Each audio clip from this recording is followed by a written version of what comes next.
Half KG আর মাছ ছোটো ছোটো করে কেটে হালকা করে ভেজে তুলে নিয়েছি, লবণ আর হলুদ মাখিয়ে দিয়ে দিয়েছি কিছু চেরা কাঁচা লঙ্কা।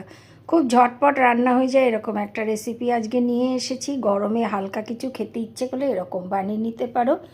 4টে পেঁয়াজ মাঝারি সাইজের একটু কিউব করে কেটে দিয়েছি, একটু রসুন থেতো করে দিয়েছি, সামান্য একটু লবণ, হলুদ আর একটু লঙ্কার গুঁড়ো আর একটু জিরে ধনের গুঁড়ো দিয়ে একটু জল দিয়ে এটাকে একটু ভাজা ভাজা করে নিলাম মশলাটাকে। আর ওই বাটি ধুয়ে অল্প জল দিলাম, জলটা ভীষণই অল্প দিতে হবে। আর ভেজে রাখা আর মাছগুলো দিয়ে গ্যাসটা হাই হিটে দিয়ে দিতে হবে, দিলেই বেশ মাখো মাখো একটা ব্যাপার হবে।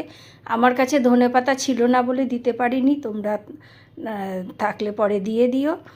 আর এই যে দেখো তৈরি হয়ে গেল, এই যে ধনেপাতাও চলে এসেছে, তো এখন লাস্ট অবধি দিয়েই দিলাম, যাক কমপ্লিট হয়ে গেল। তো তৈরি হয়ে গেল আর মাছের একটা ঝটপট রেসিপি। ভালো লাগলে please like, share and subscribe করে দিও। টাটা।